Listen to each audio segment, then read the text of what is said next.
Okay, I will start. Thank you for having me here, and very interesting meeting, and thanks for choosing this topic to be part of your agenda today. So the extent of gambling-related harm, misunderstood and overlooked issues. I think that this is a very important topic that we saw a video. There is some under-research on certain important aspects, and I will discuss in a few minutes more about them. But first, I will speak a little bit about the current situation in gambling research, especially in relation to problem gambling research.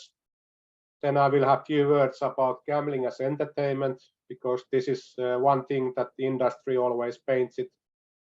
And gambling and serious harm, and industry and self-regulation, whether that's possible or should there be more regulation as it's currently happening in Spain, Italy, and many other countries. And hope that we have a few minutes for discussion before moving to next speaker. And of course, you can place questions and comments to chat also.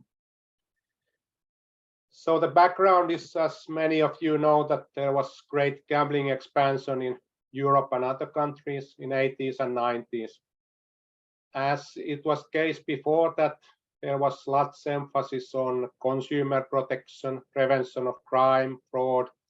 Usually the gambling was located in Ministry of Interior. It was a matter of national security. It was a matter of police. It was a matter of these kind of things. But nowadays we increasingly see that gambling is located in, like in Sweden, to Ministry of Innovation, Ministry of Enterprises. Gambling has been more as business as usual, entertainment as it's in other fields. And there is always, however, this emphasis on problem gambling and its consequences. But I think that many of the researchers, at least who work in addiction, think that prevention of problem gambling, it requires influencing all users. If you think, for example, tobacco, like the cases where there has been changes in law, changes in legislation. If you go to Greece and other countries, lots of decrease in tobacco smoking has been because of the legislation that's influencing all users, not only those who are problematic smokers. Or if you go to the field of alcohol, it's always that you influence all the users. You place the limits on venue opening times, you place limits like here in Finland. We can't buy alcohol after 9 p.m. We can't buy alcohol before 9 a.m. So you have certain hours that you go to the shop and you have to buy the liquor if you want to.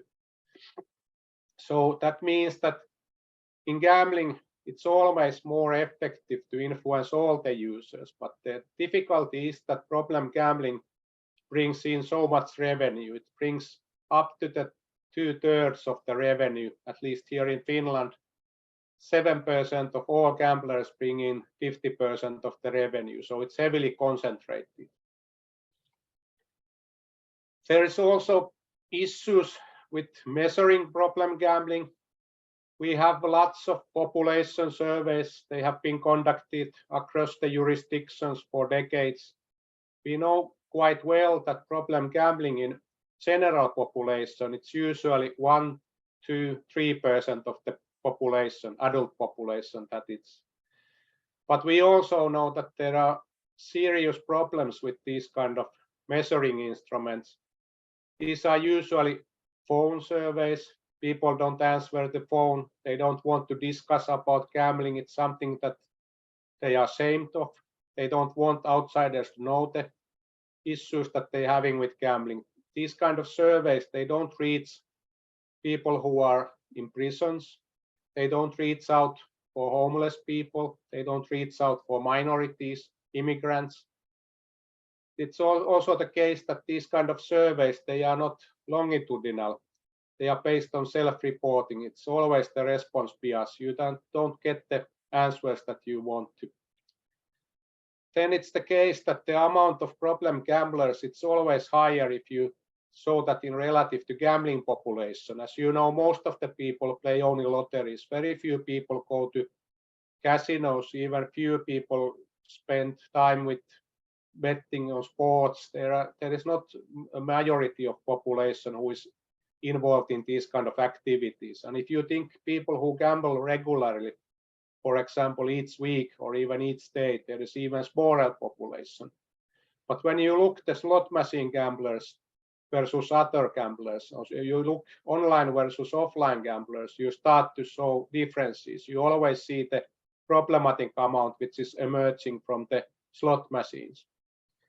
And there are surveys like this kind that they always draw attention away from government industry partnership. Government is usually to protect people's health, but in this case they usually try to enable gambling taxes. They want to increase the amount of profit that it's coming from gambling. Like here in Finland, we have gambling monopoly. It's owned by government, and it's constantly advertising its own products. It's bombarding people with gambling marketing, but still we try to prevent outsiders, offshore gambling companies from Malta and Gibraltar to entering the Finnish market. But nevertheless, there is a huge amount of harm that it's coming from the gambling monopoly itself. There is always the conflict of interest, COI, as you call it in the slide, that it's coming from gambling industry when they place lots of money on the table and say, do you want the taxes, do you want the jobs, do you want the things that gambling can provide in terms of money. And with gambling research, it's also the case that in Finland, I have understood that also in Slovenia, it's quite small field. There are only few people who are working in this field. Usually the money for research, it's for treatment. Government gives it for treatment, but in very few cases, it's for other research. So we have to focus on individual factors, personal issues, disturbances of mental health. And this enables the industry to paint the gambling as individual weakness. Last week, I attended Responsible Gambling Conference, as it was called, in Amsterdam. It was hosted by Kindred, which is a major gambling operator in North Europe. And it's always, the discussion was only about responsible gambling. It was about problem gamblers. Without them, the gambling industry would be pure entertainment, but unfortunately, there are only few people who can't really gamble properly. This is the narrative that they want to advance. So the solution to problem gambling is find out the problem gamblers from the population and cure them. And for this purpose, we have industry self-regulation, we have voluntary codes of conduct. People can self-exclude themselves from the gambling venues like casinos in Slovenia and other places. But the operators itself, it's very rare that they are punished for breaches. They are not accountable for things that they are incurring in population. So in my talk today, I want briefly to touch upon the issues like, is gambling truly a form of entertainment? I will give a few words about that, and we may discuss more about that in the end. And because of the video that it was shown in the beginning, this Gambling with Lives organization located in UK, I thought that we could discuss a few words about what kind of harm is caused by gambling. Is there grave harm from crime? Is there grave harm from suicide? Because industry claims that if there is a harm, it's always minor. It's not so big thing. It's something that people lose money and then they have some therapy and they move on with their lives. And we wonder if this is truly the case. And lastly, I say a few words about effective regulation. What is self-regulation in this field? It failed in case of tobacco. We saw it fail in case of alcohol. And now we are seeing signs and hints that it's not working in gambling industry either. So gambling as entertainment. We have other entertainment, in many cases, free of charge. You can think of parks in Slovenia, you can think of art exhibits that you visit, fairs, festivals, museums. In many cases, you can have it for free. But in gambling, it's always the case that you have products and services with a cost. If you have entertainment, like in casino, you have to pay the entrance fee. It doesn't come free. If you have bonuses, if you have anything else provided by the gambling company, somebody is going to pay. It's other users, or it's you when you enter the gambling facility or buy the gambling product or service. So the purpose of gambling is always to enable the monetary transactions. The entertainment is a side product of gambling. It's the feeling, or whatever you want to call it, excitement or something, when you buy the lottery and you have a hope that you will win something. You have a hope of better life, you have hope of vacations, you have hope of providing your family or anything like that. And for this purpose, in order to create this desire for hope, the gambling companies want to incite loss-making customers. They have specialist staff in casinos that are designed to host VIP consumers. But if you think, for example, gambling machine, what kind of entertainment it's designed to addict. It's designed to make more time on device. Whenever you gamble more than 1 hour with gambling machine, most likely you are an addict. 60% or even more of the revenue from the gambling machines located in non-casino venues, like here in Finland, they are in shops, they are in groceries, they are not confined in casinos, they have been even in swimming halls and hospital cafeterias. You have the most of the revenue from machine, then you have it from the addicts, people who have been addicted to gambling. So the entertainment value of gambling, I would say that it's highly dubious. It's very difficult to speak even about that. Unlike in other entertainment, if you go to watch a football game, you go to watch a movie, you go to opera or any other form of entertainment, you always buy the ticket on the counter or from the net. You know the price of the game, you know it's 20 euros, it's 40 euros, it's 50 euros. But when you go to gambling venue, you place some money in the machine, you win some, you lose some, you loan something from your friends, you loan something from the bank. At some moment of time, you lose the grasp how much money you are losing. And in case of other entertainment, it's always voluntary. You can choose freely whether you go to museum. You can choose freely whether to watch movie. Nobody is watching movies compulsory. Nobody is spending time watching soccer because he or she is addicted. But in case of gambling, there are always part of population who is addicted. There are people who have children. They can't choose with the parent goes to the venue. There are other concerned significant other CSOs, as they are called in research, who are worried whether the money that should be used for living is being consumed on gambling against their own will. And even if we talk about gambling providing consumer surplus, as economists call that, it's always very small or negative.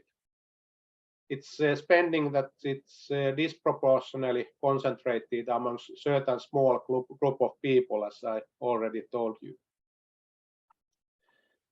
So how we are to assess the cost of gambling then? So we have markets in our modern society which are very valuable in assessing the total cost of something. We have goods and services, they generate prices, and we can place a price tag on something. And we can also say that something that rises or lowers, increases or decreases well-being is also something that we can measure. So market prices can be assigned even in this kind of activity. So we can calculate the social cost of the activity. We can calculate some things that are associated with market values. And then we have some things like negative feelings, stress, these kind of things that are mental states that we can not so easily assign value, but we can nevertheless measure and estimate them based on psychological appointments, hospital visits, value of the hospital staff time, used for this kind of purpose. So based on these studies, which has been conducted for decades in many countries, and now I don't know about Slovenia, but in Nordic countries, I will show within a few minutes what kind of studies they are. And they usually revolve around of issues like abused money, bankruptcy, crime costs, cost to unemployment and business, illness costs are quite clear, visits to hospitals and other municipality health centers, family costs because of divorce and other issues, regulation costs, cost of policing, and cost of suicide and healthcare services. We have such studies. I can show a few of them very quickly. You can browse for the net. I have always attached the source where I have taken my information. You can probably have these slides afterwards. You can return them if you want to. One major study was conducted in Victoria, Australia in 2018, and it showed that it's up to 7 billion Australian dollars that it's consumed by gambling because of treatment, because of harm. It's up to 4.5 billion euros in a year. And if you think that 85% of the harm was not for the problem gamblers, it was low or moderate risk gamblers. And this is rather interesting because it's the same case with alcohol. If you think alcohol harm, it's not always the alcoholics who incur most of the cost. There are also other costs. When you drink little amounts of alcohol, you have an accident, you have harm already before you are an alcoholic. That's quite easy to understand. You might have a fight, you might have a transaggression, you might drive under influence, even though that you are not considered as an alcohol. The same case is same with gambling. You don't become problem gambler during the course of one night. You start to have problems even before. The cost of gambling was measured in Sweden in the same year. It was calculated as 1.42 billion euros, and it's very high amount if you think that Svenska Spel and ATG, which is the monopoly for horse racing, the total revenue for both of these companies and lotteries were 700 million euros at that year. So it was twice the amount. And if you think cost of gambling in Norway in 2021, it was up to 5 billion Norwegian crowns, which is €500,000 euros.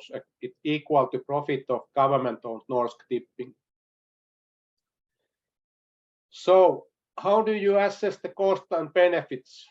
You take the tax benefits of gambling venue, but when you calculate the lost taxes, when the money is shifted from other businesses, it's the reduction of unemployment, lost job opportunities. You have to note that you lose jobs in other businesses without gambling money. Even though industry says that they are producing lots of employment, there are lots of people working in gambling venues, in casinos. But you will notice that in vicinity of casino, people start to visit casino restaurant instead of going local restaurant. There are jobs which are lost in neighboring areas. And if you have benefits of gambling, all benefits tend to decrease over time because people lose their assets, people lose the money that they have to loan, and in one moment of time they are not able to recoup their losses. So you have to have more gambling to uphold the revenue stream. You have to ask for government to lose the restrictions. You have to introduce new gambling form. First you have lotteries. Then you have gambling machines in designated venues, like in Slovenia, they are mostly in casinos. Then you want to open up the online gambling market. You say that the money goes to Italy, money goes to Malta if you don't have your online gambling regulation on your own. That's always the claim. You have to have the money because the harm is staying in your own host country. But if you look like the Italy, which has been doing this for a long time, Italy opened the gambling market online business licensing in 2012. It has been doing that for a decade.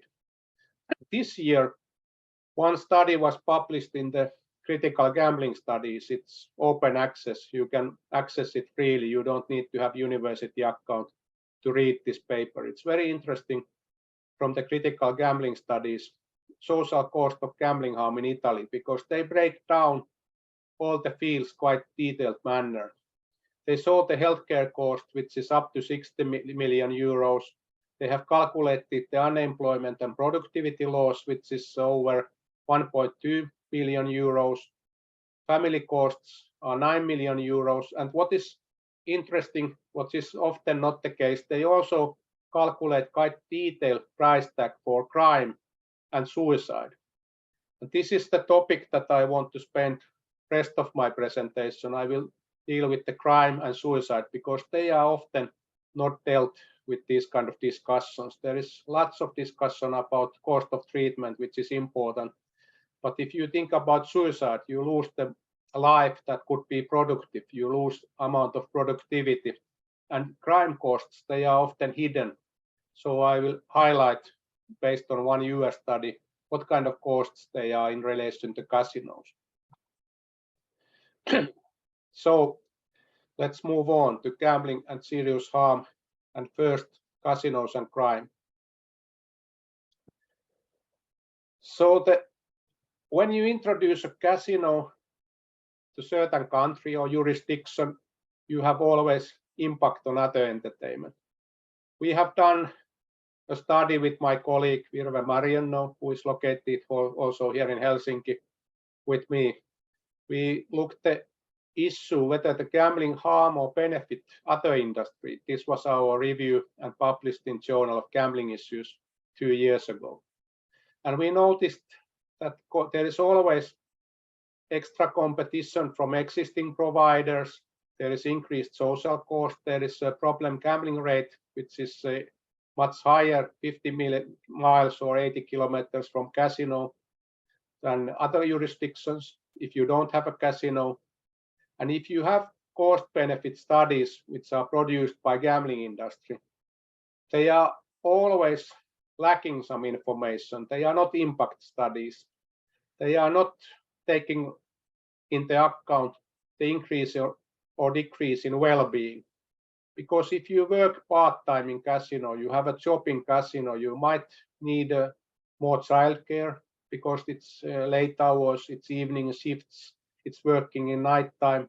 You might demand more childcare, you might demand still social services because you can't make out of your living. These kind of jobs are often low paid, they demand less education. So the impact on the society as a whole, it's not so great as the industry often claims. And what kind of harm it's that I will show only briefly what is the corruptive influence and what is the impact of crime, because this is very contested issue. Those researchers who are sponsored by the gambling industry, they always claim that it's something that you can't show. But there are some studies like one paper from the Institute of Labor Economics in Germany, Nikkos and Tosun, they went through almost all the studies and they saw that it's always a correlation between casinos and crime. There is no study that wouldn't show any correlation. And if you look United States, this is one of the few empirical studies about the matter. Researchers who were two economists, they went through all federal corruption cases in all US states between 1985 and 2000. 5 US states with lowest level of casinos, lowest level of corruption had no casinos. But 5 states which had the highest case of corruption, there were 4 out of 5 were casino states: Mississippi, Louisiana, Illinois, and South Dakota. Only state that didn't have casinos was Alaska, but all of the corruption there went to the oil industry. So they had industry which was strong presence. They didn't need the casinos at all. They didn't want the casinos, but still they had high amounts of corruption.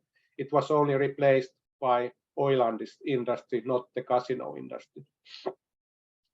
So the researchers stated that there is more than correlation. It's industry itself and its culture of corruption. It starts even before the introduction of casino. It starts 1 or 2 years before opening of the casino, because industry is bribing the official industries hosting the events for state officials, industries producing gifts. And then the impact of crime. This is one of the most comprehensive studies that I have seen during the course of my 10 or 15 years of study that I have been working within the field of gambling. They used county level data between 1978 and 2006. This was the time when the casinos, amount of them went up from 14 casinos to 180 casinos across the United States. They measured the level of crime 2 years before casino, 4 years after casino in a county. County is a little bit larger than municipality. It's I don't know if you have such in Slovenia, but it's a combination of municipalities, combination of small towns. Might be dozens of them, might be only few, but nevertheless, there are 3,165 of them in the whole United States, and they went all of them through. And they looked whether they have a casino, and if they did have a casino, then they looked the crime level compared to neighboring casino, the neighboring county that didn't have any casinos. And they used this uniform crime report for Federal Bureau of Investigation, which is the central bureau for policing in United States. They have index 1 offenses, which are always reported in uniform manner. They looked 7 crimes, violent crimes, aggravated assault, which is always very serious crime. You hit or punch somebody. There is a rape, there is a robbery, there is a murder.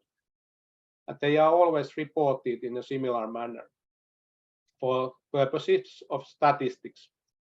And then you have property crimes. You have larceny, which is not exactly the same of theft. It's always the case that you take some property which has value from the car or similar place and you sell it.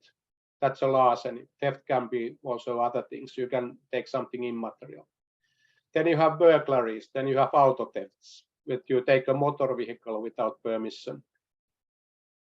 And the results, hope you can see it, but if you go from the upper left-hand corner, there is an aggravated assault. So you punch somebody, you take this kind of violent action against somebody in the street or some other place. The red line is the casino county, and the gray line is the county without casino. And you can see the red line is going upwards 2 years before, 4 years afterwards. 2 years before, they are quite in a same line, but after 2 years, it goes rapidly up. Then there is upper right-hand corner, at least for me, and I hope to you also, about rape. Again, they go quite similar manner until the opening of the casino. But after 2 years, the red line, the casino county, goes straightforwardly upwards. Even though it goes upwards in the county without casino, there might be a spillover effect, but still it's higher in case of casino county. And if you look at the lower left-hand corner, there is a robbery. You still see very clear difference. There are robberies much more often in the casino county than non-casino county. The effect is much more higher if you take that to compared to rate of 100,000 population. You see clearly that there is more than correlation. It's clearly the causality.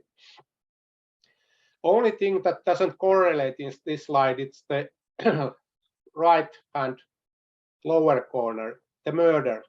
And what is the reason? It's not always the case that there wouldn't be murders in Las Vegas. It's the case that you have murders in Atlantic City, you have the murders in Las Vegas.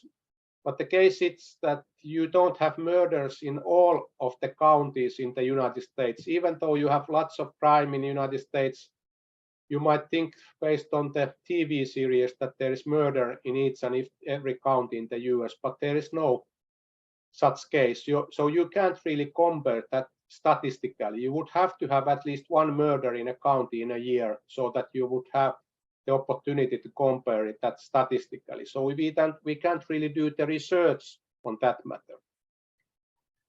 And if you look at the property crime separately, you see the larceny. Again, it goes hand in hand and almost tandem with the non-casino county. But again, after 2 or 3 years, the larceny goes heavily upwards. It doesn't go immediately, perhaps because there is lots of more policing when the casino is opening. The counties invest more on police first, they hire more police officers. But after that increase in police first goes away, the impact of crime also goes upwards. The case is similar with burglary. If you go after 3 years, the case is much higher in case of burglaries, in case of a casino county compared to non-casino county.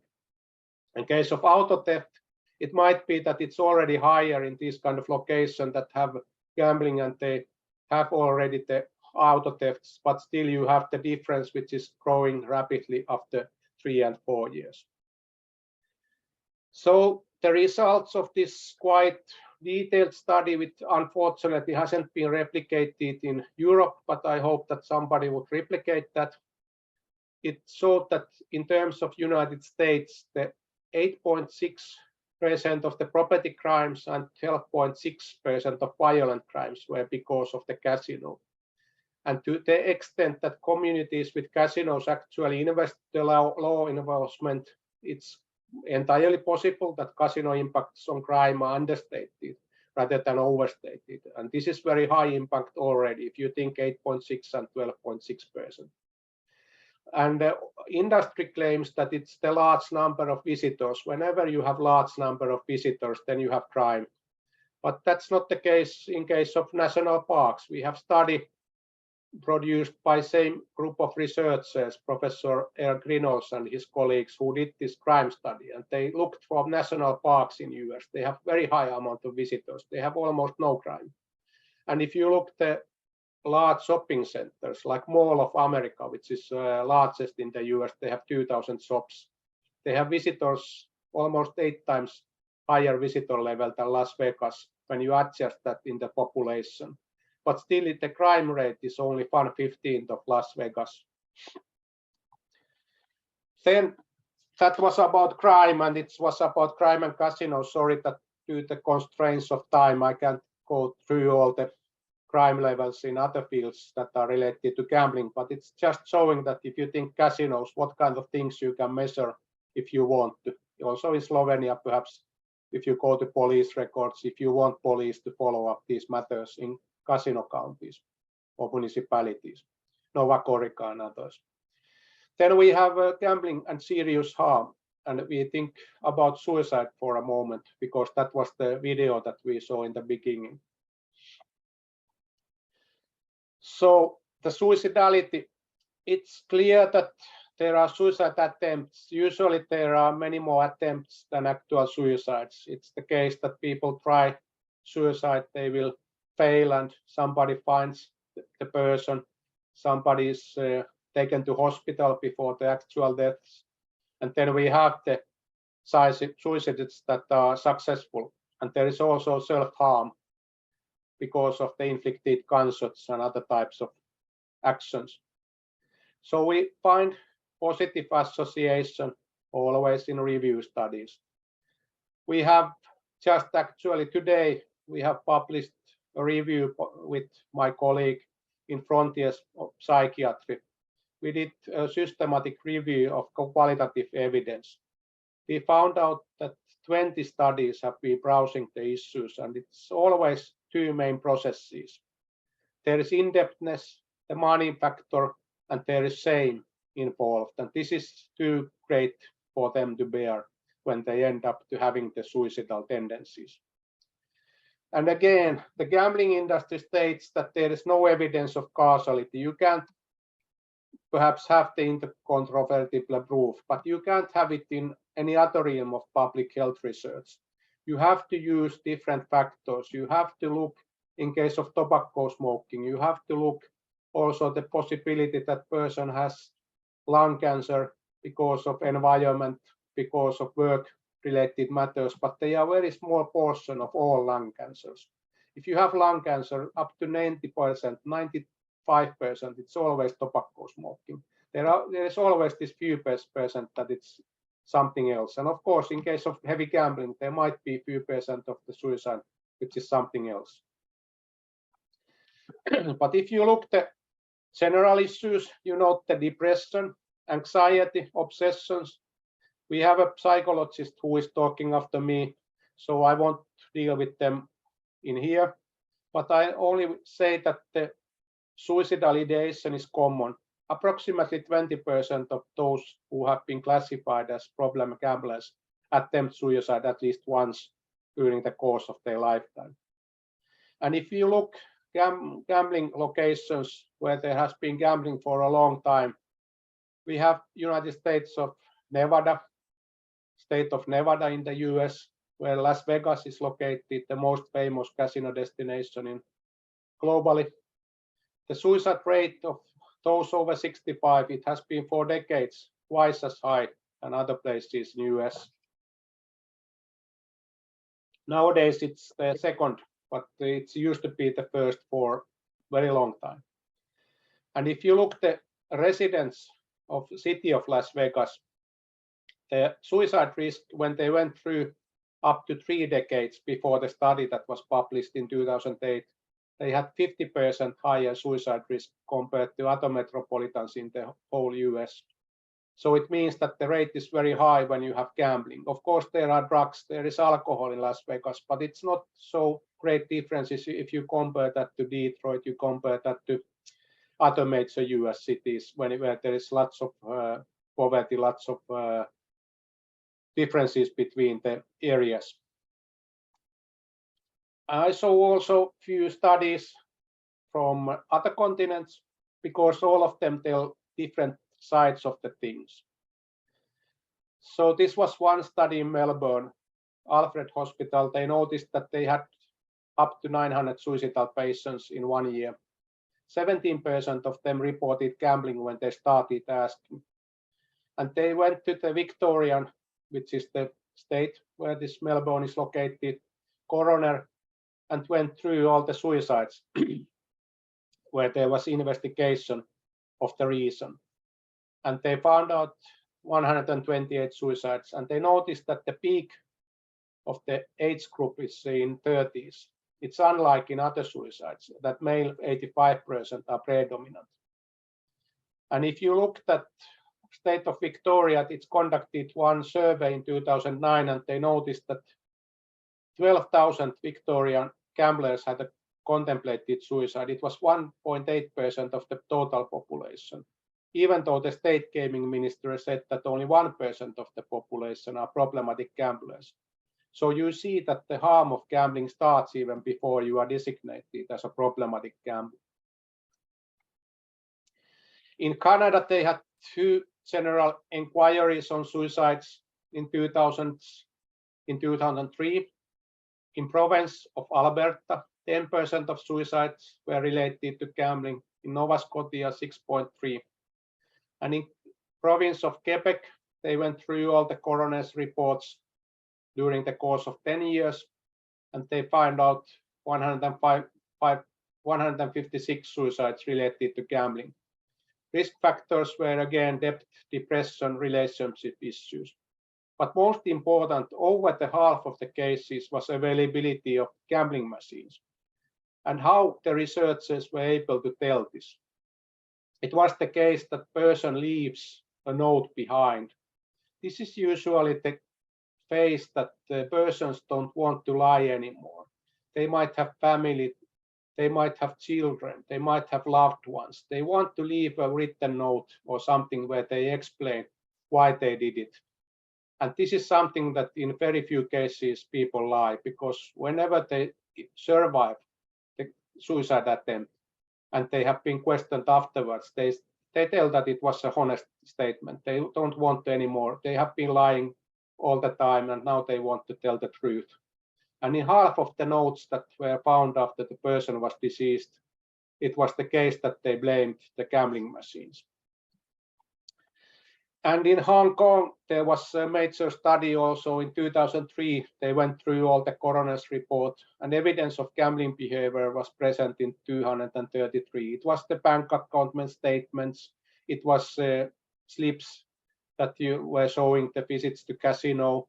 They had cards from casino. There was a similar amount of proof when the investigators went to home and questioned the relatives.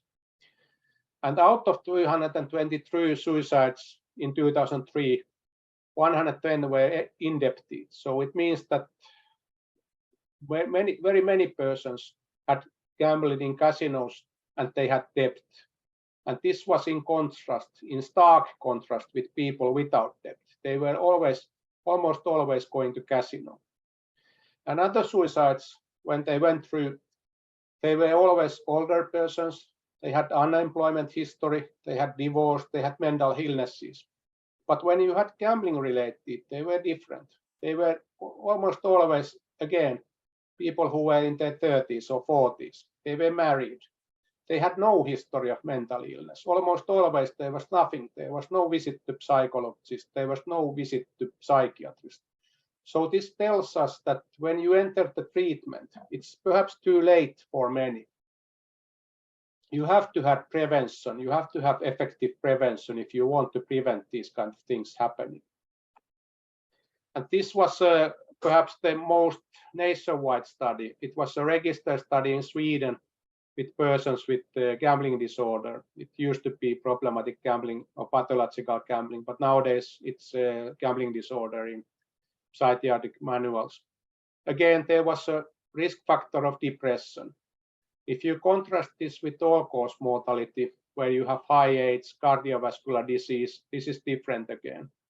And if you go through all the age cohorts from 20 years to 74 years with persons who are diagnosed with gambling disorder, you have 1.8 times higher mortality. It's greater even with females than males. And you have 15 times higher suicide mortality compared to normal population in Sweden. So this is very great difference. And if you look the age cohort of 20 to 49 years old of age with gambling disorder, it's 6 times more higher mortality. And in case of females, it's even 10.5 times higher. So it gives even more impression how confined this problem is confined to younger age cohorts. And this is the time where you should be productive, you should form a family, you should raise your children. If you lose a person for a suicide in age of 30, age of 40, this is very costly to the society. It's because after the education, after university studies, after other studies, then you are supposed to enter the workforce and pay back in taxes. And you lose this amount when you die in a younger age. Unfortunately, I would hope to say that there are much more studies about the issue, but there is lack of studies. And reasons for this, there is lack of funding, there is lack of interest. Canada, they stopped collecting data. Perhaps it was so inconvenient, they wouldn't continue, they wouldn't fund these studies. BBC, the British broadcasting company, asked for government officials in Australia to comment. They politely declined. So there is very little public discussion. And I think that it's the same, and it's something that we as a society have failed if you can't discuss this kind of matters publicly. If you want to speak benefit of gambling, taxes of gambling, profit of gambling by the gambling industry, you have to discuss about this kind of issues, gambling and crime, gambling and suicide. So the last few slides I have, I know that I'm running out of my time. I very quickly show the case in Australia. Crown Casino was investigated whether they are capable of self-regulating themselves. They asked from employees 225. This is very simple study. It can be found from the web. It can be replicated in Slovenia if people want to. If the people want to interview anonymously people who work in casinos in Nova Gorica and other places, it's possible if you have the permit. You can ask about level of violence, problem gambling, and alcohol abuse. So the results were that there were people who were gambling long periods of time, 24 hours or more. They didn't leave the casino at all during the course of time. They were relieving themselves. They didn't want to leave the machine. People who were part of the staff didn't do anything. They didn't report the issues to the supervisors. There were people who didn't advise the gamblers take breaks. They didn't intervene if they saw problems. They just looked away. The case with alcohol was similar. People let the persons gamble intoxicated. Half of the people were able to gamble even though they were heavily intoxicated. Many of the staff told that they don't feel safe at work. There are fist fights. There are up to 30, 40 fist fights or brawls in this one casino only in Melbourne. It's a large casino, but still. There were up to 40 people who were evicted during the course of the night. They were just thrown in the street, and the staff said that they are going to be dangerous for other people. There were lots of injuries, over 200 reports of serious incidents. There was one attempted suicide even in the casino premise. People who are not leaving even casino to try to suicide. They had strokes, they had heart attacks, they have sexual assaults. And there was a practice by casino to call taxi instead of ambulance, even in case of serious harm, because that's why they avoid ambulance report, police report, negative publicity. So there is ineffective regulation in casinos. There is lots of discussion and talk about fair play, informed consent. There is provision of general guidelines. The casino staff provide helpline number, but that's pretty much about it. If you have a return percentage like that you get from the machine 85% of money back, what does it tell you? If it's 10,000 spins, 20,000 spins, it doesn't tell anything for the person. He or she would need much more detailed information about odds of winning, the gravity of harm, what are the results of harmful gambling. So what we would need instead, there would be mandatory time awareness, pop-up warning messages, cash rather than credit displays on machines, slowing the speed and event frequency. You can have 13 spins in a minute with machine gambling. You can have 390 spins in 30 minutes, 780 spins in 1 hour. You can't buy any other entertainment product with this kind of speed. It's clear that it's going to addict you after 1 hour. You have to reduce bet size. You have to have personal playing cards, perhaps personal gambling license, as its driver's license, is its license to carry a weapon. You would have worse breaks of play. You have to restrict the ATM access. So I know I'm running out of time, so I have concluding remarks. I have used already 40 minutes, 45 minutes, so I think that I'm coming to end, but I will show just briefly, gambling is not harmless entertainment. Gambling harm awareness program, if you work in the treatment, this kind of terminology, problem gambler, responsible gambling, you have to be aware that it's difficult to use these kind of expressions. They are always used by industry. They claim that it's only a small portion of the population that it's having issues. They are people who can't gamble responsibly. They are somehow defected individuals, but it's the products that are dangerous. There are products that are designed to addict. One should say where to seek assistance, how to discontinue gambling, how have to mandatory breaks, how to take out the money of the machine and leave for 10 minutes.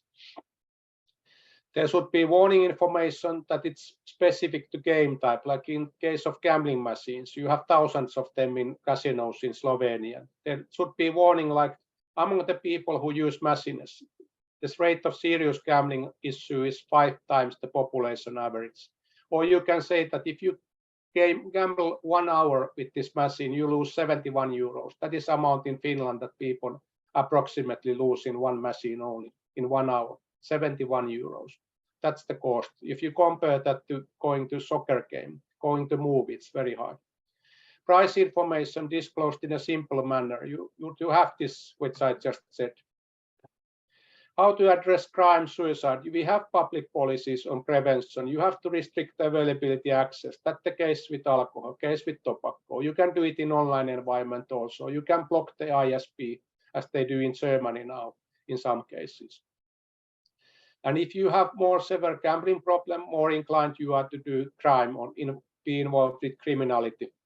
You would have to restrict the amount of venues in deprived areas. You have to limit the incitement of gambling. No free bonuses, no this kind of VIP schemes, no this kind of incitement of gambling if you are already in the rock bottom. Negative effects we have noted in Finland. You have instant loans, access to credit. Many people gamble with credit. They simply don't have assets to have the high amount of gambling all the time without taking credit.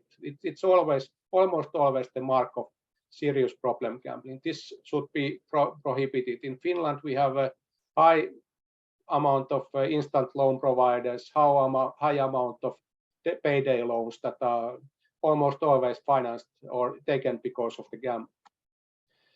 How to have effective regulation? You have to have transparency, access to public documents. You have to use the freedom of information requests. So we have had cases in Finland that we have had to go to court to have the documents from the government, but we have used this also with reporters and with help of other people. There should be some visits to gambling venues, what is actually happening, not to rely on gambling providers who say that it's normal activity, there is nothing happening, there's nothing to see. You can do mystery shopping, there should be research that it's based on observations. I have done observation studies in Isle of Man, in Malta, in other locations, so you can go there and see what is happening. So it's something that gambling companies can't prevent. Then there is this focus on prevention. Of course, treatment is very important, but you have to prevent the issues. You have to create barriers of entry. You have to create compulsory gambling cards. You have to provide schemes that are placed protection of the people and not that just for the marketing purposes, not just regular gambling schemes placed there because of the company, because they give the loyalty card. So summary. And I'm now at the end. So gambling is a major source of inequality. Government and industry doesn't want responsible gamblers. They want sustainable gamblers. They want gamblers that come again. They want gamblers that continue gambling. They want gamblers that lose little amounts all the time so that nobody notices. They are harmful products and services. It's like gambling with machines. It's more like tobacco. It's not like alcohol. It's addictive. After 1 hour, you are addicted if you are gambling several hours in a day. Problem gambling is so difficult. I would refrain of using that. I would say excessive gambling. It's that what the gambling industry wants. It wants the gambling excessively. No gambling company makes profit from people who throw occasional lottery ticket, few euros in a month. That's not profitable business for them. Thank you.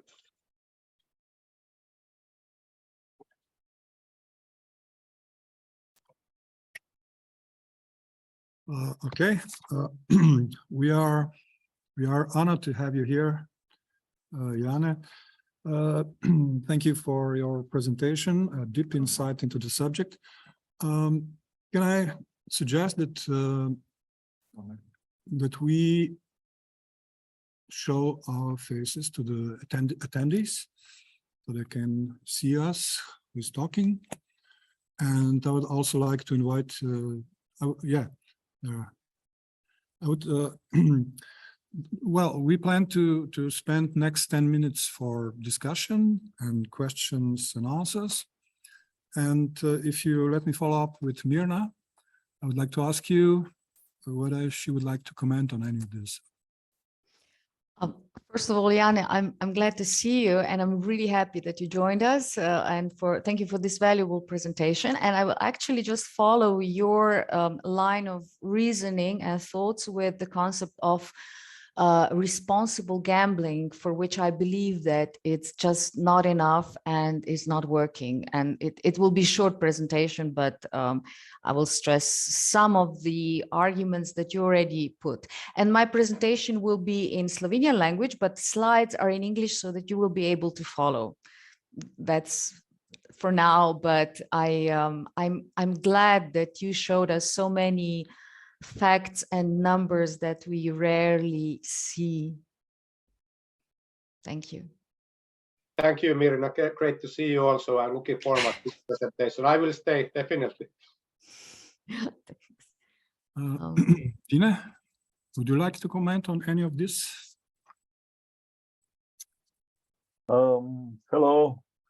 I would also like to thank for this wonderful presentation. I think it was really rich with research and numbers, which is quite lacking in this field, as mentioned. That it's clear there is nothing good for society in it. And I think the responsible in government should be aware of that. I think they are not just corruption. It's, at least in Slovenia, I think it's also the lack of awareness of the problem. Absolutely.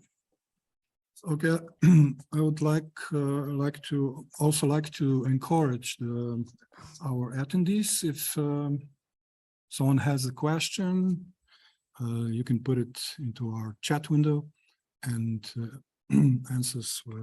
questions will be answered. Well, if I may jump in with a question,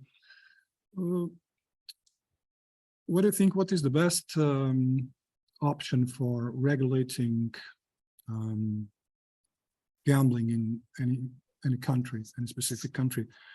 What is the best public health approach to gambling? Which gambling regimes works the best? Is it this monopoly system, licensing system, or a combination of both? Thanks for asking. That's a very important question, and I think that it's something that we also published an article last year with my colleague Michael Egerer from Germany and one colleague of mine, Virve, again, Marianne from Finland. And we looked at the research on monopolies and licensing. And also we have some stuff of that with the book with Mirna that we published in 2018. We had these gambling policies in European welfare countries, and we had some chapters about this issue. Thank you, Mirna, for showing that and advertising our joint work. I think that it's important to keep in mind that it's not so much about system itself. It's only a vehicle or means to end. So it's meaning something that, like here in Finland, in our neck of the woods, we have had monopoly for 80 years, and still we have very high rate of problem gambling and very high rate of machine gambling. We have had 30% of adults gambling with machine, 30.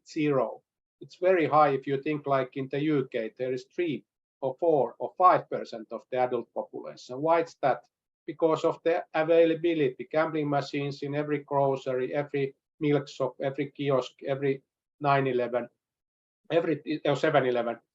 And this is something that government is keen to do. Is nobody's doing research and nobody's questioning and nobody's raising the public discussion. And if you have licensing in Sweden, they have very high public discussion about whether the licensing companies are acting responsible manner. Now last year they closed down a license of Ninja Casino that had market of 20% of online gambling. They thought that the gambling is very excessive. So in licensing system, you can take out the license. You can say that you are out of business, you are out of the market. But in monopoly system, who is going to take out the license of Finnish gambling monopoly? Who is going to take Finnish gambling monopoly to court of law? Who is going to say to gambling monopoly that you have to close down this venue? Nobody's doing that. That's the difficulty that we have been facing here in Finland. And that's something that you have private actors. You can say that it's problematic, but that you have private business, private wealth. But when we have doing the studies in Italy, the private profits, it's not always so high compared to public profit. It's the case that you can control in a better manner. You can say that you have to close down this venue, you have to take down these machines, you have to take this and that away. And that's something that it's, I would say that it's very important. Okay. Could you comment the situation in Norway? They, in the 90s, they decided that they will not benefit from gambling. What is their situation? Yeah, Norway is very peculiar, and it's perhaps the case that Norway is somehow difficult. It's like the state of Alaska in the US that I mentioned in my presentation. The difficulty is that Norway is very rich on oil reserves. It's not difficult, it's of course benefit for them, but it's that they don't really need the gambling money. They have billions in their bank accounts because of oil that they are pumping from the Nordic Sea, and they noticed that almost the money that going directly to the NGOs or civil society organizations such as Norwegian Red Cross, the people from the Red Cross said themselves that we don't want to have this money anymore. This is creating too much problems. But this is something that didn't happen in Finland. We had 4,000 beneficiaries from gambling. We had almost every organization that you could think of having money from the gambling company here in Finland, and almost nobody was saying publicly anything against gambling. Even the Christian-based organizations didn't say anything, and that's difficulty when you earmark the revenue. And in Norway, they did that. They placed all the money to the taxation, and the support is that way. And I think that's something that's important. And one thing that they did well was that they took out almost all the machines from public places. They took out the gambling machines from kiosks and groceries, and they replaced them with machines that are not designed to addict, well, that they demanded that they are designed to prevent addiction. The new current machines, the Bellagio, as they are called, and the other machines which are located, they are very dull. There is almost there are no bells and whistles, there are no colors, there are no ringing bells, and there are no this kind of sirens when you win. There is a text, you win, you lose. Nobody almost in Norway wants to play them. Okay, we are running out of time for discussion. Maybe just one more, a short question that was sent through the chat window. How do you tackle online gambling in Finland? That's a very good question, and I think that it's something that in Finland, the difficulty is that, for a short background, just one sentence, we have a duopoly, which means that we have a Veikkaus gambling company in mainland Finland. Then in our archipelago, which is independent in a sense, there is a PAF, which is an online gambling company, and they have gambling in ferries and boats and things like that. And this kind of online environment has been inciting Finnish gamblers already for decades, and this is very difficult for us to prevent any actions in this kind of scheme where we have our own offshore gambling company, you would say, here in Åland. It's located in a Swedish-speaking minority that has independence to some extent, and they want to use the money for their own purposes. And Finnish government can't do much about that. So our situation is peculiar, but you can see it from Germany that in case of online gambling, you can do certain things. There is now German federal regulator that is going after one provider, and they say all to internet providers that if you accept traffic from this company, you will be banned by the regulator. So it means that if you are an internet service provider, you don't want to do that. And that's something that the regulator can do. Another thing is with the online gambling companies, like they have been doing in UK, they want to have a point of sales tax if they license somebody. So it's also the case in France. You have to be the local operators, otherwise your internet service provision is shut down. So that's something that people always discuss, that we can't regulate the internet, but we regulate and tackle with child pornography, we tackle with many issues in internet. It's not the case that it's Wild West.